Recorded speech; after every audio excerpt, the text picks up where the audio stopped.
আসসালামু আলাইকুম। প্রাচীন বাংলার প্রথম স্বাধীন নরপতি শশাঙ্ক, শেষ স্বাধীন নরপতি লক্ষণ সেন। তাহলে প্রথম স্বাধীন নরপতি শশাঙ্ক, শেষ স্বাধীন নরপতি লক্ষণ সেন।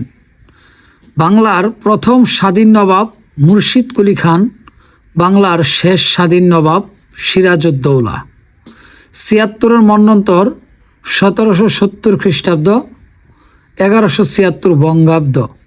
সেন বংশের প্রথম শাসনকর্তা বিজয় সেন, সেন বংশের শেষ শাসনকর্তা লক্ষণ সেনের পুত্র কেশব সেন।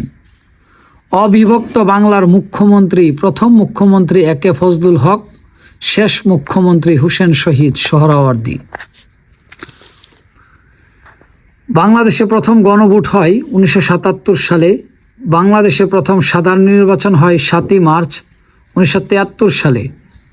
বাংলাদেশের প্রথম প্রধান বিচারপতি এএসএম সায়েম, বর্তমান প্রধান বিচারপতি জুবায়ের রহমান চৌধুরী।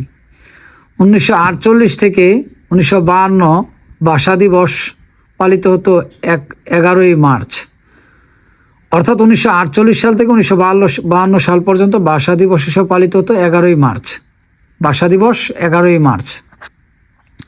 সর্বদলীয় কেন্দ্রীয় রাষ্ট্রভাষা সংগ্রাম পরিষদ গঠিত হয় ৩১ জানুয়ারি ১৯৫২ সাল।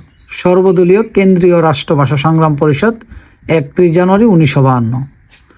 বাংলা ভাষাকে পাকিস্তান গণ পরিষদ অন্যতম রাষ্ট্রভাষা হিসেবে স্বীকৃতি দেয় ৯ মে ১৯৭৪ সালে। সিতারা বেগম ছিলেন ২ নং সেক্টরের, তারামন বিবি ছিলেন ১১ নং সেক্টরের। যদিও এখানে লেখাটা উঠে না, আমি লেখাটা লিখে দিচ্ছি। ১১ নং সেক্টর, সিতারা বেগম ২ নং সেক্টর, তারামন বিবি ১১ নং সেক্টর। পাকিস্তান বাংলাদেশের স্বীকৃতি দেয় ২২ ফেব্রুয়ারি ১৯৭৪ সালে। পাকিস্তান বাংলাদেশকে স্বীকৃতি দেয় ২২ ফেব্রুয়ারি ১৯৭৪ সালে।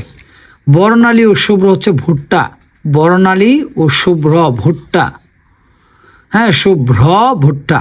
বলাকা দুয়েল গম, বলাকা ও দুয়েল গম।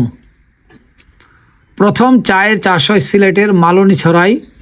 পাঙ্গন উপজাতির ধর্ম হচ্ছে ইসলাম। মূল্য সংযোজন কর চালু হয় ১ জুলাই ১৯৯১ সালে। মূল্য সংযোজন কর থেকে বেশি রাজস্ব আদায় হয়। সরকারি ইপিজেড ৮টি।